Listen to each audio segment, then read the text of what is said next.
Bonsoir à tous. Direction tout de suite Marseille où le pape François a pris la parole devant la stèle, le mémorial aux marins et migrants perdus en mer. On écoute le souverain pontife. Les naufrages comme des faits divers et les personnes qui périssent en mer comme des chiffres. Non, ce sont des noms, des prénoms. Ce sont des visages et des histoires. Ce sont des vies brisées et des rêves brisés. Je pense aux nombreux frères et sœurs qui se sont noyés dans la peur avec les espoirs qu'ils portaient dans leur cœur.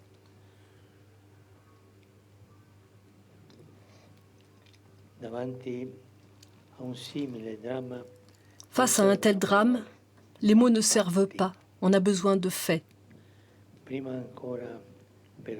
Mais avant tout, on a besoin d'humanité.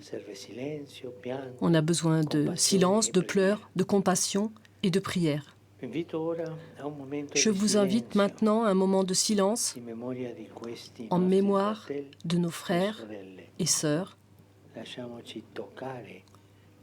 Laissons-nous toucher par leur tragédie.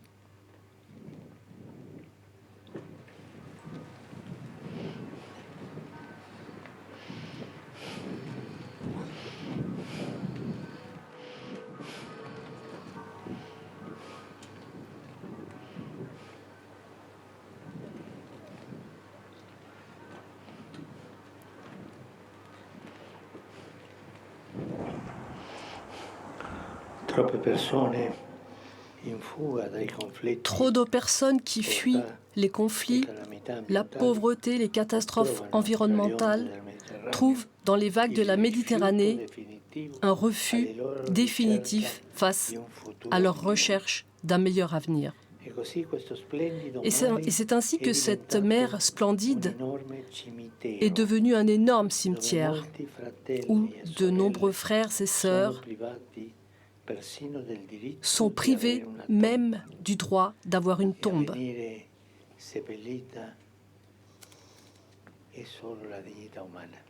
Ce qui est enseveli, c'est la vie humaine.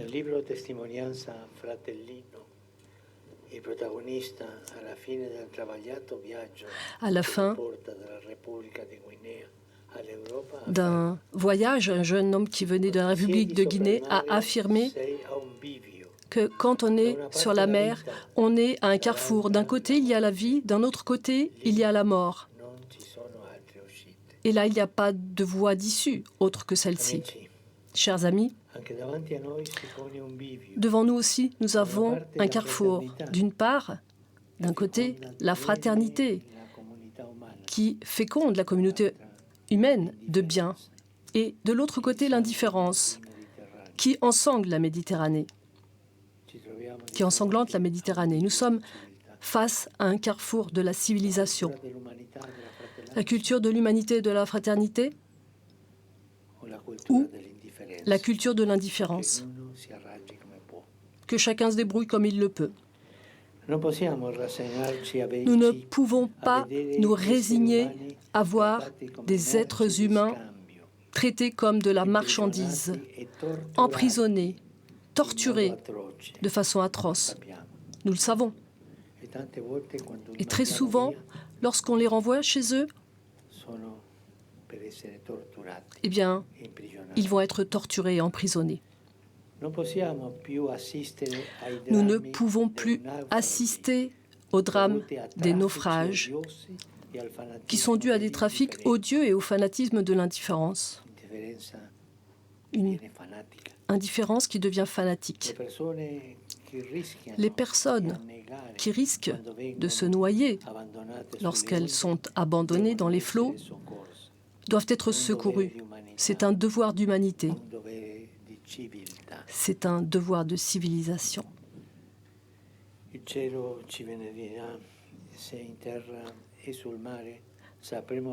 Le ciel va nous bénir si nous serons capables de prendre soin des plus faibles, si nous savons surmonter la paralysie de la peur et le désintérêt qui condamne à mort avec des gants de velours. Nous, représentants des différentes religions, nous sommes donc appelés à être des exemples. En effet, Dieu a béni Abraham. Il a été appelé à quitter sa terre d'origine. Il est parti sans savoir où il allait.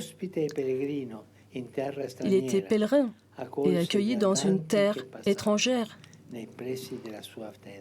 Il accueillait les voyageurs qui passaient à côté de sa tente.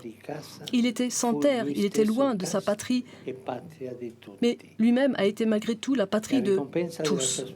Et en récrécompense de son hospitalité, il a obtenu d'avoir une descendance. À la racine des trois monothéismes méditerranéens, il y a donc l'accueil, l'amour face aux étrangers, au nom de Dieu. Et ceci est vital. C'est vital si, comme notre père Abraham, eh bien nous rêvons un avenir proche. N'oublions pas ce que dit la Bible. L'orphelin, la veuve et le migrant, l'étranger. Orphelin, veuve et étranger. Voilà ce que Dieu nous demande de préserver. Donc, nous croyants, nous devons être capables d'un accueil réciproque et fraternel. Souvent, les relations entre groupes religieux ne sont pas faciles. Il y a souvent le germe de l'extrémisme et la peste idéologique du fondamentalisme qui mine la vie réelle des communautés. Mais, à ce sujet, je voudrais rappeler ce qu'écrivit un homme de Dieu qui a vécu près d'ici,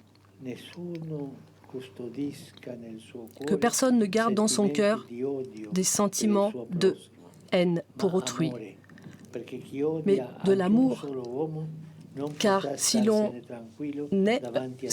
haït même un seul homme, on ne pourra pas être tranquille face à Dieu, car Dieu n'écoute pas sa prière s'il a de la rancœur dans son cœur.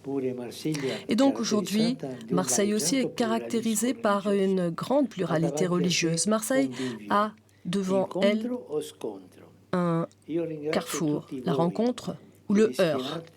Je vous remercie, vous tous qui êtes sur la route de la rencontre, sur la voie de la rencontre. Je vous remercie pour votre engagement en faveur de la vie humaine et de l'accueil.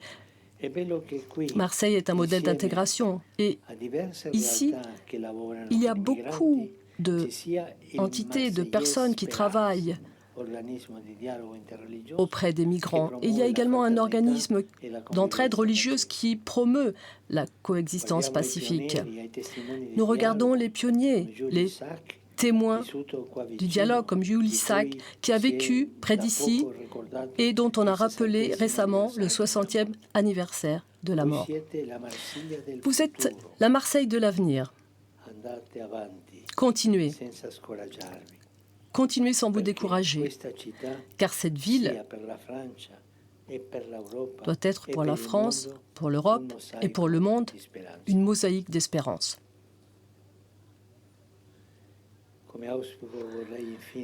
Enfin, je voudrais citer des propos qui ont été prononcés à l'occasion d'une récente rencontre méditerranéenne. Dans la maison de la sagesse du calife Al-Mamoum se rencontraient les juifs, les chrétiens, les musulmans pour lire les livres sacrés et les philosophes grecs. Aujourd'hui, nous sommes croyants et laïcs et nous ressentons la nécessité de rebâtir cette maison de façon à continuer tous ensemble à combattre les idoles, à abattre les murs, à construire des ponts et pour créer un nouvel humanisme. Il faut regarder en profondeur notre temps et l'aimer, même plus lorsqu'il est difficile à aimer. Je crois que c'est là le germe qui a été jeté au cours de ces journées qui sont très attentives à ce qu'est notre destin. Il ne faut plus avoir peur des problèmes. Il ne faut plus avoir peur des problèmes que nous soumet la Méditerranée. Pour l'Union européenne et pour nous tous, il en va de notre survie. Frères et sœurs, affrontons les problèmes de manière unie. Ne faisons pas naufrager l'espoir. Ensemble, faisons une mosaïque de paix. Et je suis heureux de voir ici beaucoup d'entre vous qui allez en mer pour sauver les migrants et qui, très souvent, vous trouvez face à des personnes qui vous empêchent d'y aller parce que on ne vous autorise pas.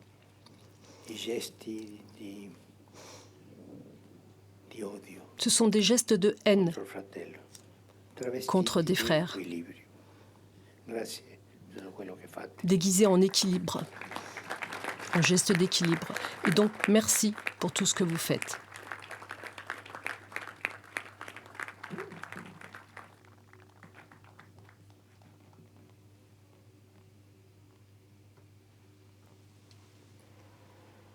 Vous venez d'entendre le discours du pape François devant cette stèle, ce mémorial justement aux marins et aux migrants perdus en mer. Philippe Arroir, journaliste à France Télévisions, spécialiste des questions religieuses, est toujours avec moi.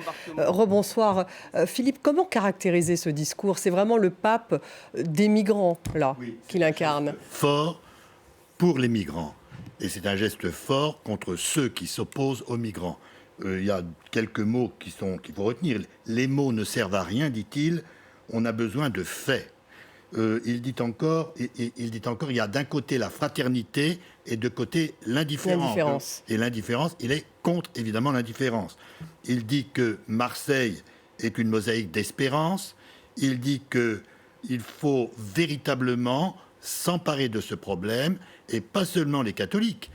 Tous ceux qui étaient réunis autour de lui, c'est-à-dire tous les religieux qui sont là, tous ceux qui professent une religion, qui sont présents à Marseille, et il faut véritablement qu'ils ne croisent pas les bras, mais qu'ils en fassent plus.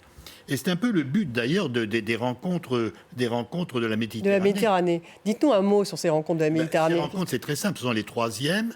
Il y en a eu donc en 2020 à Bari, dans les Pouilles, en 2022 à Florence, cette fois-ci c'est à Marseille. C'est la rencontre entre des évêques, 70 évêques de la Méditerranée et 70 jeunes qui ont été pris dans tous les pays, qui ont été sélectionnés. Il y a des médecins, il y a des étudiants, il y a des avocats, il y a des animateurs d'associations, et ils doivent travailler ensemble, ce qu'ils font depuis le début de la semaine, pour essayer de trouver une sorte de pont. Ça ne sera pas en 5 minutes, évidemment, mais pour voir comment on peut, ensemble, travailler pour éviter que la migration soit un tombeau. Un cimetière, comme il l'a redit. Comme il l'a dit. Un drame, il parle du drame de ces naufrages. Et il a dit, Philippe Arroir, qu'il s'agissait d'une question de civilisation. Ce choix entre fraternité ou indifférence. Tout à fait. C'est une question de civilisation. Et ça a l'air de dire que si on n'y arrive pas, notre civilisation ne vaudra pas grand-chose. Et peut-être qu'elle s'éteindra, elle aussi. Et on peut le comprendre, d'ailleurs. Alors, la migration, c'est une chose, les migrants, c'est une chose, mais il y a tout ce qui est autour, c'est-à-dire la pauvreté, les conflits, les problèmes climatiques, l'écologie, tout ça. Il faut en parler, et ils doivent en parler entre eux, justement, lors de ces rencontres. Ils doivent en parler entre eux et essayer de trouver un lien pour qu'on avance lors d'autres rencontres, certainement, qui auront lieu plus tard.